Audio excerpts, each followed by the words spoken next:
Brought to you by Penguin.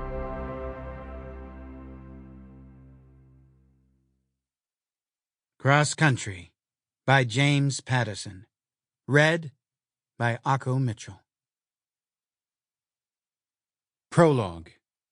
Home Invasion. 1.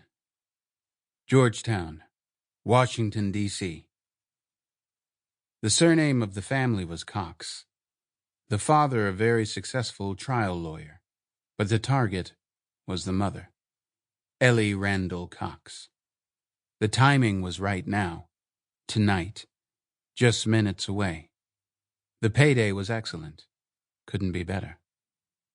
The 6'6", 250-pound killer known as the Tiger had given out guns to his team, also a gram of cocaine to share, and the only instruction they would need tonight: the mother is mine, kill the rest.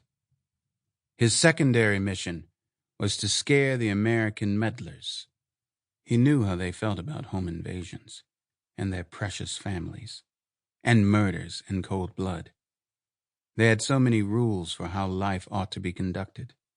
The secret to beating them was to break all their silly, sacred rules.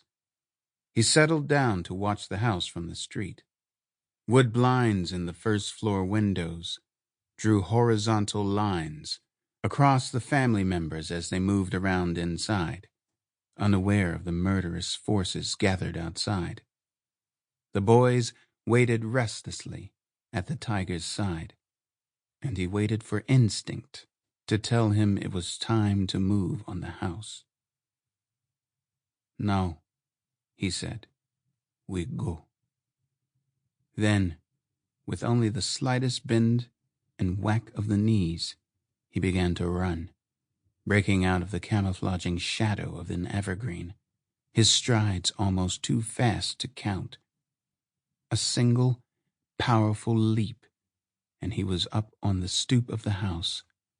Next came 3 splintering blows to the front door. It seemed to explode open, and they were inside, the kill team, all 5 of them. The boys, none older than 17, streamed in around him, firing Berettas into the living room ceiling, waving crude hunting knives, shouting orders that were hard to understand because their English was not at the level of the Tiger's. The children of the house screamed like little piglets. Their lawyer father leapt up and tried to shield them with his flabby, overfed body. "You are pitiful," the Tiger shouted at him. "You can't even protect your family in your own house." Soon enough, 3 family members were corralled against the living room mantel, which was covered with birthday cards addressed to Mama and My Darling Ellie and Sweetness and Light. The leader nudged the youngest of his boys forward, the one who had chosen the name Nike, and who had a contagious sense of humor. "Just do it," the Tiger said. The boy was 11 years old and fearless as a crocodile in a muddy river.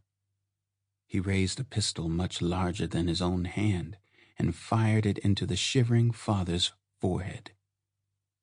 The other boys howled their approval, shooting off rounds in all directions, overturning antique furniture, breaking mirrors and windows. The Cox children were weeping and holding one another. One particularly scary, blank-faced boy in a Houston Rockets jersey emptied his magazine into the widescreen television, then reloaded.